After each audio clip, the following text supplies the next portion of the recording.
योग विज्ञान नमो ताहि जाते भये अरहंतादिमः जो विद्यादि सागर सुधी जो विद्यादि सागर सुधी गुरु हैं तैसी शुद्धात्म में निरत नित्य हितोपदेशी वे पाप ग्रीष्म ऋतु में जल हैं सयाने पूजो उन्हें सतत केवल ज्ञान पाने पूजो उन्हें सतत केवल ज्ञान पाने। बोले भगवान महावीर स्वामी की, आचार्य कुंद कुंद स्वामी की, आचार्य गुरुवर विद्यासागर मुनि महाराज।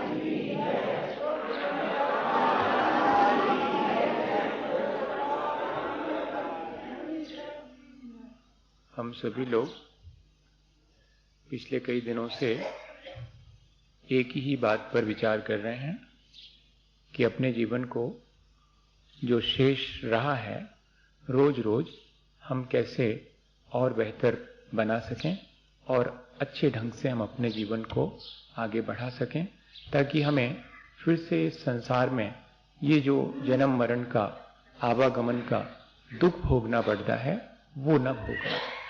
वास्तव में जीवन तो अनंत और सिद्ध भगवान का ही सबसे श्रेष्ठ है, जिनको कि जन्म मरण और कर्मों के बंधन से छुटकारा मिल गया है। हमारी भी भावना यही होनी चाहिए कि हमको भी जन्म मरण से और अपने कर्मों से छुटकारा मिले, लेकिन उसके लिए हमें कुछ प्रयत्न तो करना ही पड़ेगा, कुछ विचार भी करना पड़ेगा। दोनों ही चीजों का समन्वय यदि हम बना सकें तो हमारे जीवन में बहुत आसानी से हम उस ऊंचाई को छू सकते हैं। होता यह है कि हम लोग विचार कर लेते हैं, लेकिन उन विचारों के अनुरूप अपने जीवन में उनका क्रियान्वयन नहीं कर पाते, तो फिर वो विचार हमारे जीवन को जितना लाभ पहुंचाना चाहिए उतना लाभ नहीं पहुंचा पाते। इस पंचम काल में, या कि इसको कलयुग भी कहते हैं, तो कई लोगों का मानना है कि दो ही चीजें हैं अपने जीवन को अच्छा बनाने वाली, मतलब आसान। वैसे तो और बहुत सारे भी उपाय हैं, अपन उन सब पे विचार कर ही रहे हैं, लेकिन बहुत आसान उपाय है कि सत्संगति और भगवान का भजन। ये दो चीजें ऐसी हैं, इतनी आसान है। आप माला फेरने बैठो, कितनी देर, घंटे भर उकता जाएंगे। एक माला फेरने के बाद फिर लगेगा कि अब नहीं, अब मन नहीं लग रहा, मन यहाँ वहां। लेकिन भगवान की भक्ति करो, अगर भगवान की पूजा में लग जाओ ठाट बाट से, अगर तो सुबह का विधान शुरू हुआ और 4-4 घंटे तक विधान चलता है कि नहीं। अर्घ चढ़ाना है, चढ़ा रहे हैं आराम से, 2-2.5 घंटे तक बड़े आराम से भक्ति की जा सकती है, बहुत आसान। अच्छा, और दूसरी चीज, कोई पढ़ा लिखा हो तो वो स्वाध्याय कर सकता है, लेकिन बिल्कुल पढ़ा लिखा नहीं है, बुद्धू है। अब मान लो आंख भी नहीं है उसकी, अच्छा इतना भी सपोज करो कि आंख भी नहीं उसकी, तब भी वो आसानी से और लोगों के साथ भक्ति में शामिल हो सकता। बिना पढ़ा लिखा भी अपने इस भक्ति के माध्यम से कल्याण का उपाय कर सकता। और सत्संगति, भले लोगों की संगति में बैठना, उनकी सेवा करना, ये बहुत आसान से उपाय हैं अपने जीवन को अच्छा बनाने। आचार्य भगवंतों ने इसके लिए दयावृत्ति शब्द रखा है। इससे तीर्थंकर प्रकृति भी बनती है, ये एक तप भी है और ये शावक का एक धर्म भी है।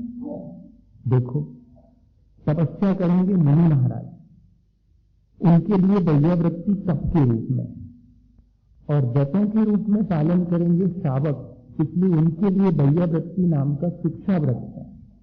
कैसे साधु संगति और साधु जनों की सेवा और भगवान की संगति और भगवान की सेवा, इसका मौका कैसे मिले, इसके लिए एक व्रत ही रख दिया साधु के जीवन में, श्रावक के जीवन में, और साधु को कहा कि तुम यदि ऐसा करते हो तो ये तुम्हारी तपस्या है। और अगर कोई चाहे कि सबका नेता बनना है, आज वैसे भी सब लोग नेता बनना चाहते है ना। अभी कह रहे थे कि राजस्थान के एक नेता बन गए बहुत यहीं से, है ना। तो अपन बनना चाहें अगर तो अपने यहाँ तो कहते हैं कि हम तो आपको नेता बनने के उपाय बता सकते हैं। आचार्य भगवंत नेता बनने के उपाय बताते। कौन से वाले नेता? मोक्ष मार्गस्थ नेतारम।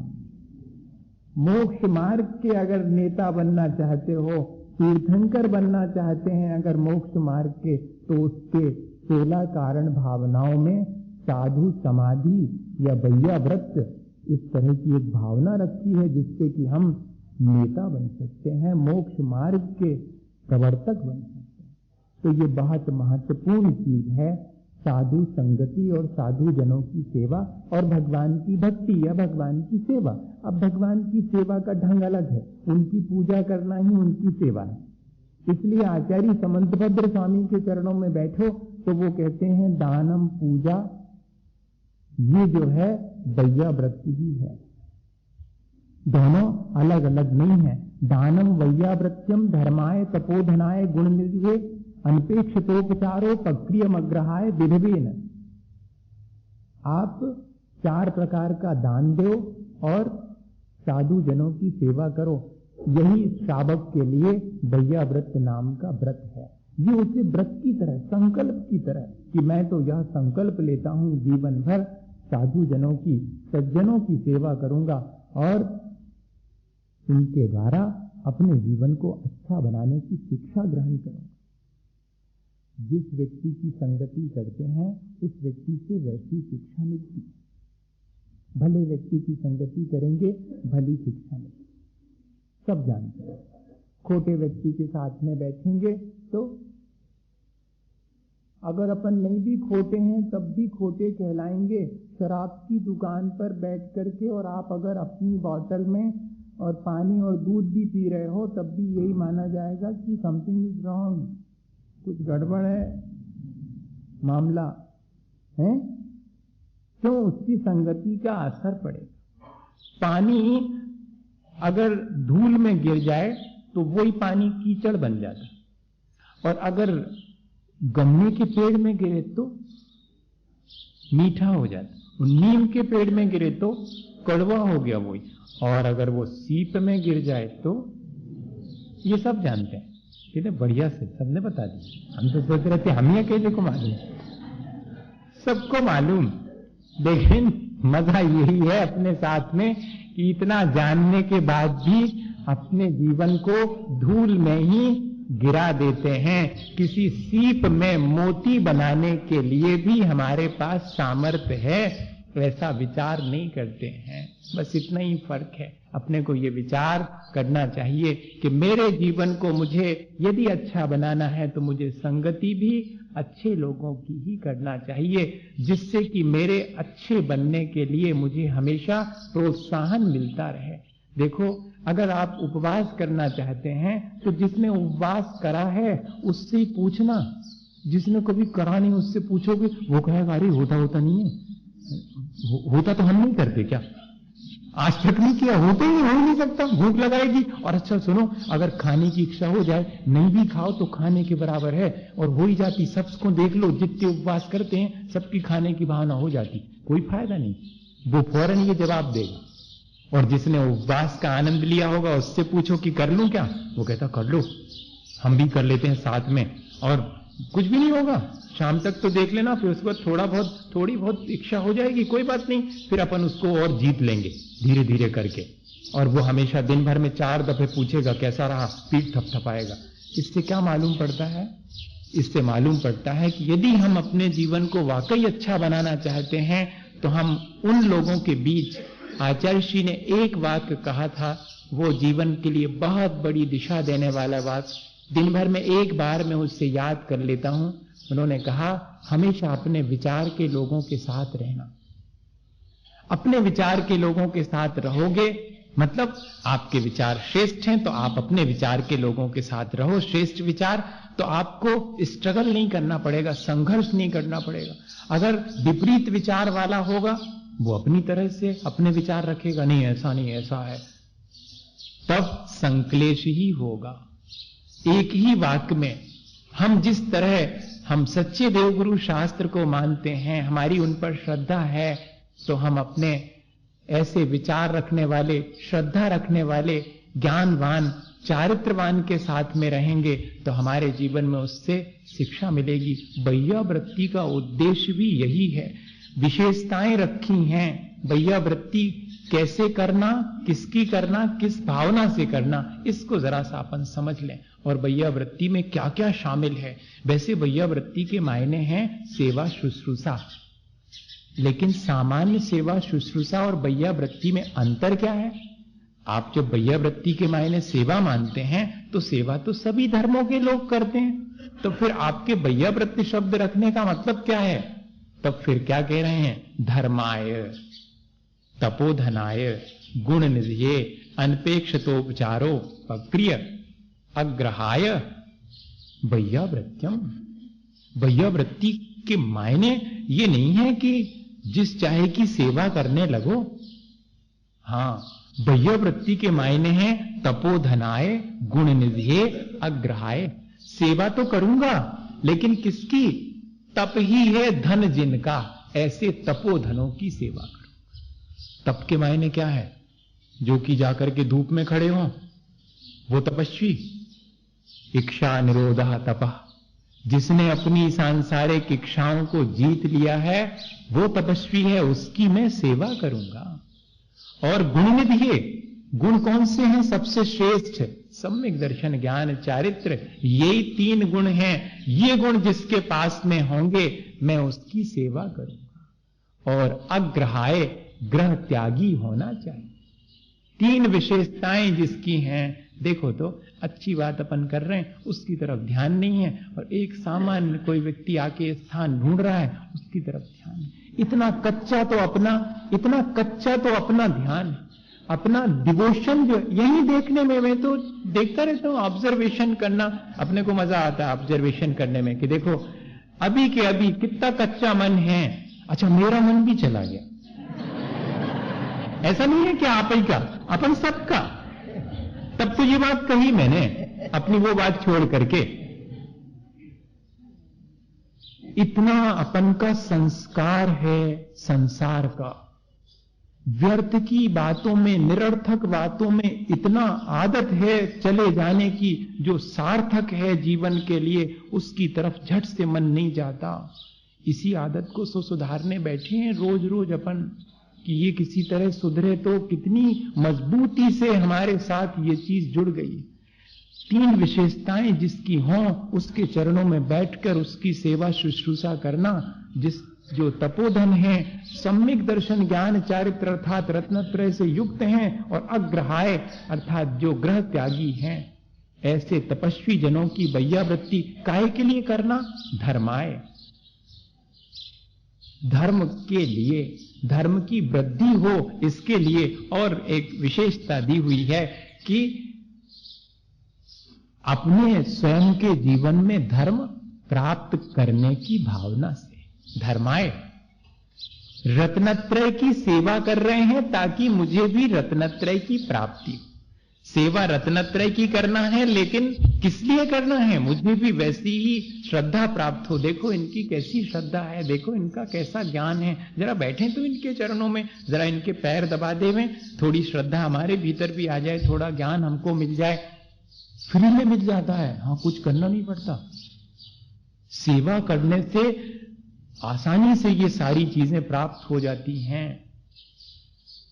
और फिर कह रहे हैं अनपेक्षतोपचार उपक्रिय।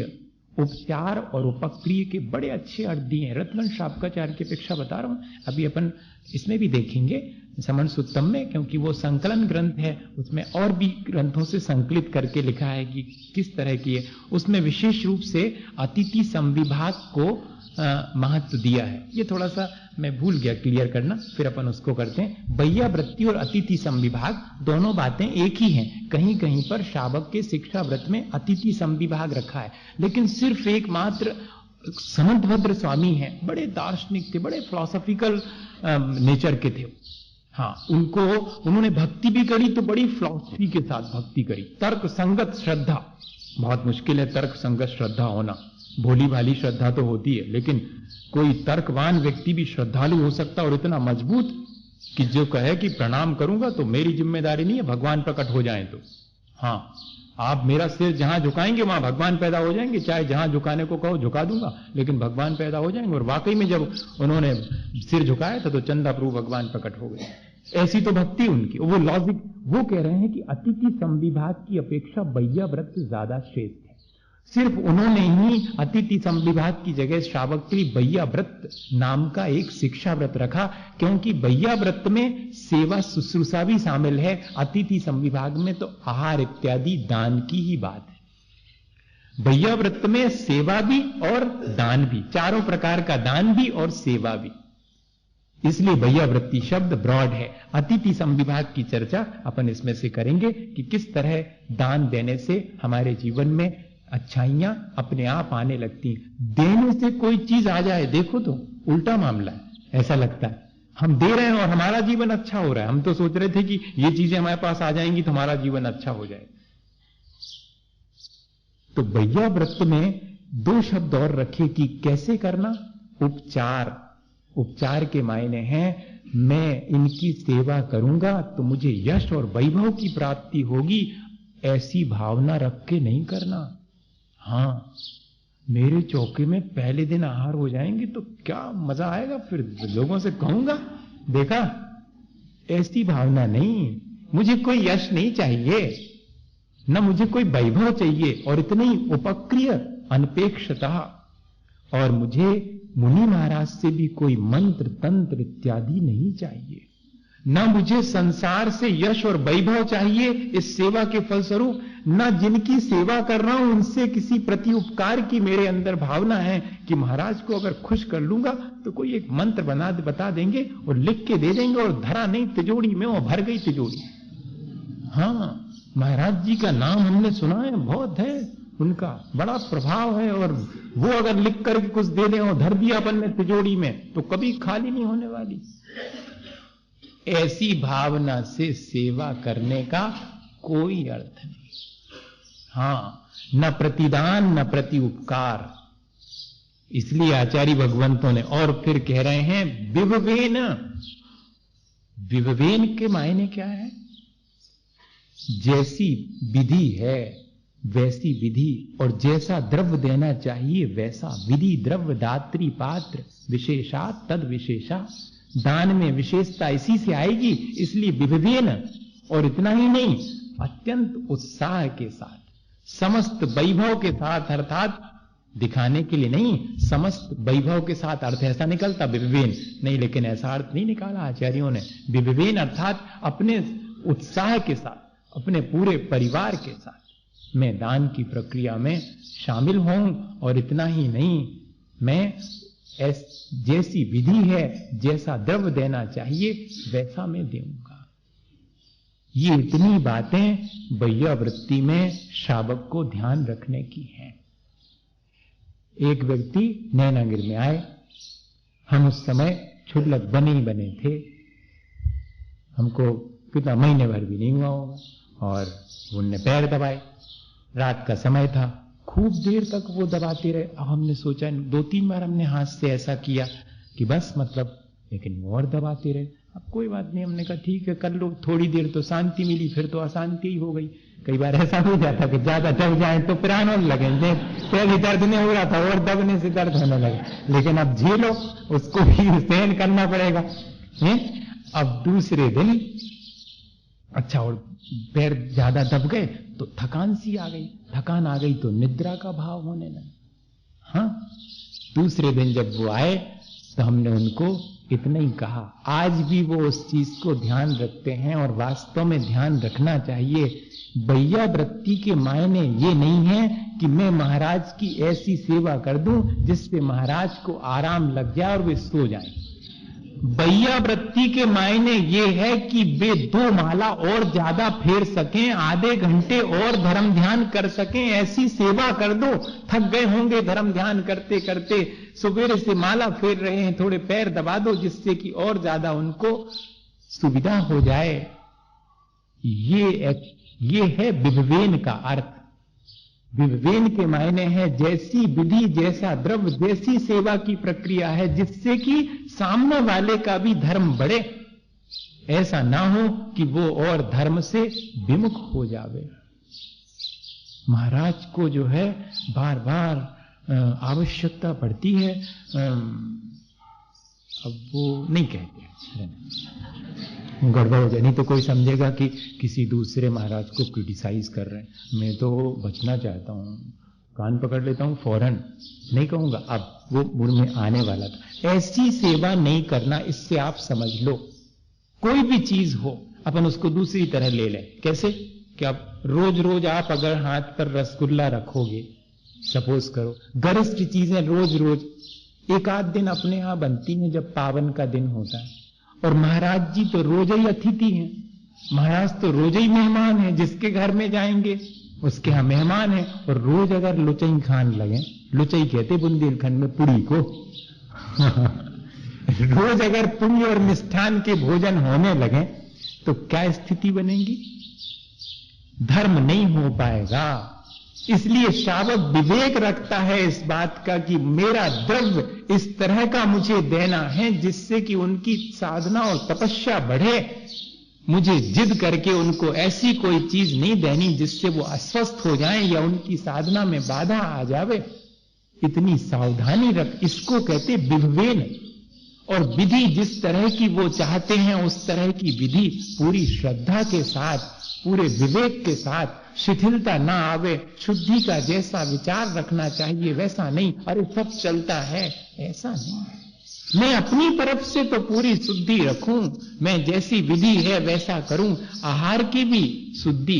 अभी जो है सुनने में आया था, किसी ने मेरे को कहा कि महाराज, एक ने तो कहा था कि महाराज आप जिनसे आहार ले रहे हैं उनका आचरण अच्छा नहीं है ना, एक दिन। और एक और आया हमारे पास, महाराज चौकों में मर्यादा नहीं रहती। देखो, मतलब मैंने उसका अर्थ लगा लिया कि वो ये चाह रहे हैं कि किसी भी तरह से संकलेश तो हो ही नहीं रहो। हमने तो यही अर्थ लगाया, लेकिन फिर भी हम कहेंगे कि ये श्रावक का विवेक है कि वो अपनी मर्यादा का जो भी द्रव्य है वो सब मर्यादा पूर्वक ही देवे। जैसी साधु के योग मर्यादा है उसका ध्यान रखे। हम तो सबसे अच्छा ये मानते हैं कि हमें तो महाराज को आहार दान देना है, तो मैं तो जब तक महाराज के आहार दान दूं तब तक स्वयं भी शुद्ध भोजन करने का नियम। कितना बढ़िया हो गया।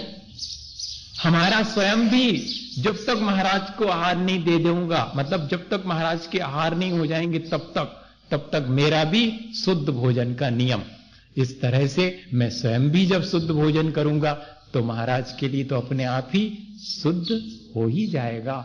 इस तरह ये सब चीजें बैया व्रत में शामिल हैं। मैं अपने लिए नहीं कह रहा हूं कि आप ये सोचें कि अपनी व्यवस्थाएं बनवा रहे हैं, ऐसा नहीं समझना। ये अपने जीवन को अच्छा बनाने के लिए जो आचार्यों ने बैया वृत्ति रखी है उसका एग्जैक्ट मीनिंग क्या है ये अपन को समझना। हम लोग क्रिया तो करते हैं लेकिन उसको व्यवस्थित ना होने की वजह से जितना लाभ मिलना चाहिए उतना नहीं मिल पाता। अपन क्यों ना जब उस क्रिया को कर रहे हैं तो अगर इस तरह की सावधानी रख के करेंगे तो हमें उसमें ज्यादा लाभ मिलेगा। फिर एक गाथा और कह रहे हैं कि ये बात तो ठीक है कि किसकी बैया वृत्ति करना, क्यों करना, कैसी भावना से करना, विधि इत्यादि कैसी होना, ये तो बता दी, लेकिन इतनी ही बैया वृत्ति नहीं है। व्यापत्ति व्यपनोदः पदयोः संवाहनम च गुण रागात् बैया वृत्यम शिक्षा व्रतानि चत्वारि शिष्ठानि। ऐसा भी समन्वत्र आचार्य महाराज कह रहे हैं कि बैया वृत्ति में अकेला कोई सामग्री इत्यादि दान स्वरूप दे देना इतना ही नहीं है। दानम बैया वृत्यम, दान देना ही बैया वृत्त है, एक अर्थ ये बता दिया। फिर कहते व्यापत्ति व्यपनोदा, व्यापत्ति इति को अर्था, विपत्ति। व्यापत्ति के मायने हैं दुख आ जाने पर। दुख आ गया मान लो किसी साधर्मी पर, चतुर्विध संग, मुनि, आरिका, शावक, शाविका, इन पर कोई दुख आ जावे तो व्यापत्ति, व्यपनोदा है। उस दुख को दूर करने के लिए पदयोः संवाहनम च, अगर पैर इत्यादि भी दबाना हो तो भी वो भी शामिल है। और क्यों करना ऐसा? गुण रागात, मुझे उनके गुणों से अनुराग है इसलिए। नहीं तो अपने और भी लोगों के पैर दबाते हैं, वो तो मालिश करने वाले तो जिस चाहे के दबाते हैं, नहीं, उनका तो पेशा ही है वो। लेकिन अपन क्यों आ रहे हैं? अच्छा, क्या महाराज जी को इतने पैर में दर्द है कि कहीं चल करके आए हैं क्या 100-200 किलोमीटर? नहीं, वो तो बैठे ही बैठे रहते हैं, उनको चलना फिरना नहीं, फिर भी क्यों पैर दबा रहे हैं? अनुराग है। क्या करूं, लाओ तो महाराज थोड़ा पैर ही दबा देवें धीरे धीरे जैसे आप, और थोड़ी देर बैठने, उस बहाने आपको छूने का अवसर मिल जाए, भगवान के स्पर्श करने का अवसर मिलता है अभिषेक के समय, वही भगवान की सेवा है। और मुनि जनों की सेवा का अवसर बैयावृत्ति में मिलता, वही उनके निकट आने का अवसर है। मां लोगों के लिए जब पूजा करते हैं भगवान के निकट बैठ करके तब, और जब आहार देते हैं तब निकट आने का अवसर मिलता।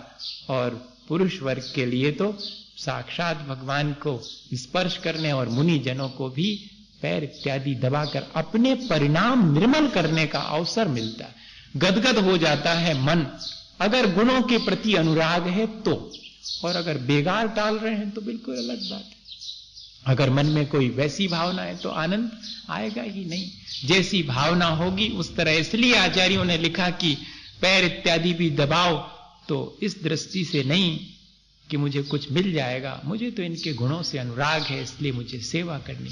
ये दोनों चीजें इसमें शामिल हैं, ये आचार्य भगवंतों ने। और उसमें विशेष रूप से जो लिखा कि व्यापत्ति मतलब एक और अर्थ दिया है कि रोग जनित कोई पीड़ा इत्यादि हो जाए उस अवस्था में भी, और सामान्य रूप से भी, दोनों स्थितियों में। अब थोड़ा सा देखते हैं कि ये जो 4 प्रकार के दान की प्रक्रिया कही गई है, जिसको बैयावृत्ति माना गया है, वो किस तरह की है उसके बारे में भी थोड़ा। फिर अभी तो ये चलेगा अभी, क्योंकि श्रावक के गुण और फिर नवदा भक्ति, विधि, द्रव्य, ये सारी चीजें अपन एक बार डिस्कशन करेंगे कि एग्जैक्टली है क्या। जो प्रचलित है वो तो ठीक है, लेकिन आचार्यों ने किस तरह की चीजें लिखी थी, क्या हम उसमें जो कर रहे हैं उसमें और बढ़िया कर सकते हैं और उससे ज्यादा लाभ ले सकते हैं। हमको बहुत आश्चर्य होता कई बार कि देखो तो एक व्यक्ति भोजन कर रहा है, 1000 आदमी देख रहे, बताओ दूसरे के भोजन देखने में धर्म ध्यान है क्या? लेकिन आचार्यों ने ऐसी प्रक्रिया रखी है, इसके मायने कुछ तो बात है। भोजन करते देखने में भी धर्म ध्यान, अपना भोजन करना और अपने परिवारजनों को भोजन करवाना आर्थ ध्यान, और मुनि जनों को भोजन करवाना और उनका भोजन करते देखना धर्म ध्यान। इतने जल्दी आर्थ ध्यान से बचाकर हमें धर्म ध्यान में लगा ही दिया। वही सारी प्रक्रिया जो अपने बेटे को पंखा झलते हुए भोजन करा रहे वो, और एक तरफ जो है मुनि महाराज को पंखा झलते हुए भोजन करा रहे। पंखा झलना नहीं तो मतलब उनके प्रति श्रद्धा रख करके ऐसे कह रहा हूं मैं। तो दोनों में क्या फर्क है? एक व्यक्ति हमको मिले वहां पर गोटे गांव में, और वो बिल्कुल कामरेड समझते, कम्युनिस्ट। तो वो कामरेड थे, वो आने लगे धीरे धीरे करके, ऐसे ही बैठ जाते थे, चर्चा करने लगे। प्रणाम कभी नहीं किया उन्होंने। हमने कहा अपन को क्या फर्क पड़ने वाला, मत करो। लोगों को मगर यही लगता है कि इनने प्रणाम नहीं किया, पर फिर भी जब लोगों ने देखा कि महाराज अच्छी बात करते हैं, इनसे करने दो। 2 महीने के बाद एक दिन जो है उन्होंने कहा नमोस्तु स्वामी। अरे हमने कहा ठीक है, पहले भी जब आप नमोस्तु नहीं करते तब भी हम धर्म वृद्धि रस्तु कहते थे, और आपने नमोस्तु किए तब भी धर्म वृद्धि रस्तु, आपके धर्म की वृद्धि हो। उन्होंने जो बात मेरे से कही वो मैं कहना चाहता हूं। बोले महाराज मैंने 2 महीने तक आपको प्रणाम नहीं किया। मुझे लगता था कि आप लोग जो भी क्रियाएं करते हैं सब आर्टिफिशियल है, हाँ सब बाहर करते हैं, सहज भाव से नहीं करते। लेकिन अब हमको अनुभव हो गया कि नहीं, वो चीजें आपके बड़े सहजता से होने लगी। लेकिन एक चीज फिर भी मुझे खटकती है, मैंने कहा बताओ क्या चीज खटकती, मैं उसको भी सुधार दूंगा। बोले नहीं, आपका काम नहीं है वो तो शावकों का काम। क्या हुआ? बोले आपकी आहार प्रक्रिया समझ में नहीं आएगी। क्यों? उसमें क्या क्या मुश्किल है? महाराज हमको आश्चर्य होता है, हम रोज आपके आहार देखने जाते हैं, हम तो ऐसे आहार नहीं कर सकते। हमने कहा भैया आप बताओ तो, कुछ तो कहो, हमको समझ में नहीं आया कि क्या कहना चाह रहे हैं। बोले महाराज एक अम्मा अकेली 50 लोगों को आसानी से प्रेम से जिमा लेती है, और 50 लोग मिलके एक अकेले आपको नहीं जिमा पाते अच्छे से, हड़बड़ी बहुत मचाते हैं। कितनी बढ़िया बात उन्होंने कही। वे सब लोग एक दूसरे को धक्का मुक्की ना करके आर ध्यान ना करें, और धर्म ध्यान करने के लिए अगर चाहें तो उसी प्रक्रिया से धर्म ध्यान हो सकता है। ये बात उन्होंने मार्क की कि उस समय जैसा होना चाहिए 50 लोगों का मन, और जैसी प्रसन्नता और जैसे कोऑपरेशन, एक दूसरे को कोऑपरेट तो बहुत कम लोग करते हैं। वहां पर मैं दे लूं और काम खत्म, तुम दे पाओ चाहे नहीं दे पाओ, ये कोई नहीं कहता। ये आओ, ये तो आज ही आए हैं, पहले दिन, मैंने तो कल भी दिया था, आओ पहले तुम दो, पहले हम देंगे और ग्रास देंगे। इसमें क्या है? इसमें आर ध्यान है भैया। बहुत छोटी छोटी बात पे अपन चर्चा कर रहे हैं, बैठे प्रवचन वचन नहीं कर रहे हैं, अपन चर्चा कर रहे हैं। हमने हमेशा यही कहा आपसे, इन छोटी छोटी चीजों पर बहुत बड़ी बड़ी आत्मा की चर्चाएं भी अपन कर सकते हैं, लेकिन छोटी छोटी चीजों में धर्म ध्यान हो सकता है। ऐसा सोचा आपने? अपने जीवन को ऊंचा उठाने के लिए ऐसे जहां हम चूक जाते हैं वहां हम संभाल लेवे तो जीवन अपने आप ऊंचा उठ जाए, भावनाएं अपने आप पवित्र हो जाएं। जिन आसान तरीकों से भावनाओं को पवित्र किया जाता है, उन आसान तरीकों से ना कर पाएंगे तो कठिन कठिन तरीके से भावनाओं को पवित्र कैसे करेंगे? वहीं पर खड़े खड़े होकर अपनी भावनाओं को हम कलुषित करना चाहें तो कलुषित कर सकते हैं, और वहीं खड़े होकर के अपनी भावनाओं को उज्जवल करना चाहें तो उसी निमित्त से उज्जवल कर सकते हैं, और दोनों चीजें देखने में आती हैं। उसी प्रक्रिया के दौरान लोग अपना मन कलुषित करते पाए जाते हैं, और उसी प्रक्रिया के दौरान छोटे छोटे बच्चे हर्ष कमा करके और वापस चले जाते। बड़े बड़े लोग एक दूसरे को देख करके ईर्ष्या करके, मात्सरी करके, संकलेश करके लौट जाते। मैंने ये देखा है। आचार्य श्री के पास की घटना बताऊं, सिद्धवरकूट की, जल्दी समझ में आ जाएगा, लेकिन 9:15 तो बज ही गए। इसमें से गाथाएं भी पढ़नी है, हम 2 दिन से भूल जाते हैं। अब लेकिन वो आचार्य श्री वाली घटना पहले सुना देते हैं, फिर बाद में ये, क्योंकि वो भूल जाएंगे, ये तो भूल भी जाएंगे, तो इसमें से पढ़ना ही अकेला है। तो क्या हुआ? सच्ची घटना है 96 की, और उन व्यक्ति ने मुझे सुनाई।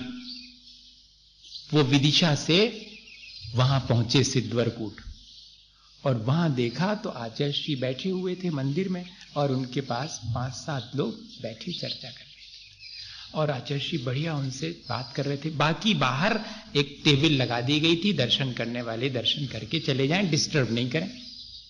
ये भी बाहर खड़े हो गए, देखना मजा। बाहर खड़े होके, अब भैया वो चर्चा चल रही है, अपन काहे को भीतर डिस्टर्ब करो, यही सेवा है। हाँ, अनुकूल वातावरण बनाना धर्म ध्यान का ये सेवा है। तो उन्होंने बाहर से खड़े होकर के कि अच्छी चर्चा कर रहे हैं, अपन को थोड़ी बहुत सुनाई पड़ेगी, अपन यहीं से सुनो, काहे को वहां जाकर के डिस्टर्ब करो। जब टेबल लगी है इसका मतलब है कि सबको अंदर जाने की परमिशन नहीं है, एक कॉमन सेंस की बात।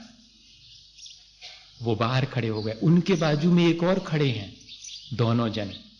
अब वो ये सोच रहे हैं कितना सौभाग्य इन 5-7 लोगों का, ये कहाँ के लोग हैं, ये फैमिली कहाँ से आई है, आचार्य श्री से इनको बात करने का सौभाग्य मिला। उतने में ही सुनाई पड़ा कि उसमें से किसी एक बिटिया ने आजीवन ब्रह्मचर्य, अरे वाह, इन्होंने तो आजीवन व्रत ले लिया, इसीलिए आचार्य श्री ने इनको बात कर रहे हैं इनसे, बड़ा अच्छा है, अपन को कम से कम इतनी चर्चा सुनने का सौभाग्य मिल गया। दूसरे जो बाजू में खड़े हैं उनकी प्रतिक्रिया देखना। वो इनको अनजान जान करके क्या कह रहे हैं, कल हम तो सोच रहे थे कि धर्म के क्षेत्र में पक्षपात नहीं होता होगा, यहाँ भी इतने बड़े आचार्य के पास आके देखा हमने, अपन नोरे का कछु आदमी नहीं है का, अपन बाहर खड़े, और ये देखो 5 लोग भीतर बैठे इनसे बातें कर रहे हैं, का अपन क्या वो हैं क्या? भैया हमने तो सब जगह देख लिया जाकर के, सब ऐसा ही है, क्या धरा इसमें। देखो आप, वो ये सोच रहे हैं कि कि बहुत सौभाग्य कि इन 5 से बात करते आचार्य श्री को मैं सुन पा रहा हूं, देख पा रहा हूं, और अब भी ये 5 बाहर निकलेंगे तो मैं तो पैर छू लूंगा इनके, कि सौभाग्य आपका कि आपको 2 शब्द बोलने सुनने मिले। और वाकई में जब वो 5 निकले तो इनने बताया कि हमने उनके पैर छू लिए। वो लेकिन वो व्यक्ति पैर क्या छूना, वो तो कसमसा रहा है भीतर। अब इतना ही नहीं, खत्म नहीं हुई बात, अभी आगे बढ़ी। वो 5 जन जल्दी से 16 के कपड़े पहन के और खड़े हो गए पड़गाने, और आचार्य महाराज निकले, और उनने चूंकि व्रत लिए हैं तो उनके पास जाकर के पड़गाए भी गए। अब तो वे जो व्यक्ति थे अब तो बिल्कुल कभी नहीं आएंगे, देख लिया हमने सब, उन्हीं से बात कर रहे थे और सीधे उन्हीं के त्योहारों को चले गए। और मालूम जिन व्यक्ति ने मुझे बताया उनने क्या किया, उनने एक तो उनके पैर छू लिए थे, सो पैर छूने से हो गया परिचय। सो उस परिचय का लाभ ये मिला कि उनने कहा कि तुम भी हमारे संगे पड़गार भी खड़े हो जाओ। सो जे भी उतई में शामिल थे, सो इनको भी पड़गाने मिल गया और इनको भी दान देने, आहार देने मिल गया। बात समझ में आ गई? प्रक्रिया वही है, सब कुछ वही है। आपके भीतर जैसी भावना, आप उसी में से धर्म निकालना चाहें तो धर्म ले सकते, और उसी में से संक्लेश कमाना चाहें तो संक्लेश कमा सकते हैं। ये प्रक्रिया है। आचार्य भगवंतों ने इस तरह से श्रावक को जो क्रियाएं कर रहा है, सुबह से शाम तक उसकी क्रियाओं को धर्म ध्यानमय बनाने के लिए शायद ये ऐसी प्रक्रिया रखी हुई है। इसका लाभ अपन कितना ले पाते हैं ये अपन को देखना चाहिए। फिर अपन एक आध और उदाहरण देख लेंगे, ध्यान आ जाएगा। अभी तो आपका सौभाग्य है कि एकदम, मैं तो सोचता हूँ सवेरे से बहुत मेहनत कर रहा हूँ मैं, आप ये नहीं समझना आपको, क्योंकि इतनी सारी चीजें और ध्यान में, और इतने दिन से लगातार, और अभी मेरे सामने पूरा टाइम अभी बाकी बचा, सब एकदम दिमाग में सेट करके रखा है कि ये चीजें पूरी। लेकिन अपने को क्या करना, अपने को ज्यादा से ज्यादा जितना बने उतना सीख करके अपने जीवन को परिवर्तित करना भैया, और कुछ नहीं। मेरे को बहुत जानकारी है, ऐसा ना मुझे अहंकार आना चाहिए और ना आपके अंदर इस तरह का आना चाहिए भाव। अपने को तो सिर्फ अपने कल्याण का भाव है, इतना ही ध्यान में रखने की प्रक्रिया है। और इससे अपन को स्वयं भी इन सब चीजों को जानने की रुचि जागृत होनी चाहिए। मैं कोई ऊपर से सब जान करके थोड़ी आया था, मुझे संस्कृत नहीं आती थी। मैं आज आचार्य श्री को हमेशा जब भी संस्कृत पढ़ता हूँ, कोई भी बात पढ़ता हूँ और उसका अर्थ समझाता हूँ, फौरन याद आ जाता कि कैसे उन्होंने स्लेट पेंसिल लेकर के पहले ही दिन स्लेट पेंसिल आई थी कि लिखो छोटा आ धन छोटा बराबर बड़ा आ, संधि स्वर संधि, यहां से पढ़ाना शुरू किया। 1 साल तक लगातार, 1 साल तक संस्कृत। बस अब तुम्हें किसी से नहीं पढ़ना पड़ेगा, कम से कम पढ़ तो सकोगे, अर्थ निकाल सकोगे, बस इतना ही, और ज्यादा नहीं करना। लिखने लिखने का बहुत लिखा है आचार्यों ने संस्कृत में, बस उनके अर्थ लगा सको और अपना कल्याण कर सको, इतना ही पर्याप्त। ये शिक्षा भी लेना भैया। इन ग्रंथों को बीच बीच में इसलिए कोट करता हूं कि ये सब आचार्य भगवंतों ने उपकार करके अपन को भी इसमें रुचि लेकर के और पढ़ना चाहिए। जब और बहुत सी चीजें पढ़ते हैं तो ये 2-3 गाथाएं, इनका अर्थ अपन देखें। अन्नाइनम शुद्धानम कप्पनिज्जान देश काल जुत्तम दानम जैन मुचियम गिहीन शिक्षावयम भणियम। प्राकृत भाषा में ये लिखा, आचार्य महाराज ने हिंदी किया। 2 शुद्ध अन्न यति को समयानुकूल देशानुकूल प्रतिकूल कभी न भूल, तो संविभाग अतिथि व्रत यों बनेगा, रे स्वर्ग मोक्ष क्रमवार अवश्य देगा। यदि हम सबसे पहले क्यों ये लिखा, 4 प्रकार के दान में सबसे श्रेष्ठ दान सभी आचार्यों ने एक मत से कहा है आहार दान। 4 प्रकार के दान में सब आचार्य एक मत है और वो कहते हैं कि आहार दान ही सबसे श्रेष्ठ है। कल शाम को भी मैंने कहा था, आचार्य भगवंतों ने तो यहां तक लिखा कि आहार क्या दिया, मानो मोक्ष मार्ग दे दिया, क्योंकि उसके द्वारा एक एक ग्रास के द्वारा पूरे दिन धर्म ध्यान होने वाला वही अगर सामान्य व्यक्ति ग्रहण करे तो क्या करेगा? दिन भर राग द्वेष करेगा। और वही व्यक्ति अगर चतुर्विध संघ में मुनि आर्य का शावक शाविका के द्वारा ग्रहण किया जाए तो वही धर्म ध्यान में निमित्त बन जाता है। इसलिए कह रहे हैं कि शुद्ध आहार दान देना चाहिए यति जनों को। कैसे? समयानुकूल, देशानुकूल, प्रतिकूल कभी भी नहीं, प्रकृति के विरुद्ध नहीं देना। ये यतिथि संविभाग है। इससे क्या होगा? इससे पहले स्वर्ग मिलेगा, फिर मुक्ति भी होएगी। क्रमवार स्वर्ग और मोक्ष दोनों परंपरा से यह दान मुक्ति का कारण है। साक्षात भी कारण तो नहीं बनेगा, परंपरा से निर्वाण का कारण बनेगा। पुण्य का इससे अर्जन होगा। इस तरह यदि हम अपने जीवन में इस प्रक्रिया को और आगे बढ़ाएंगे, समझेंगे एक एक चीज। पर आज अपन ने यह समझ लिया कि हमें गुणों के अनुराग से सेवा करनी है और अपने गुण बढ़ाने के लिए सेवा करनी है, और सेवा की जो विधि है, प्रक्रिया है, उसके अनुरूप सेवा करनी है। और सेवा करते समय अपने परिणाम हमेशा टटोलते रहना है कि मैं अपने परिणामों को इतनी देर के लिए निर्मल कर पाया कि नहीं। आचार्य महाराज हमेशा कहते कि मुझे बहुत संकोच लगता है पैर दबवाने में। क्या दबवाना? रोज रोज बड़े बड़े लोग आते हैं, वो पैर दबाने लगते।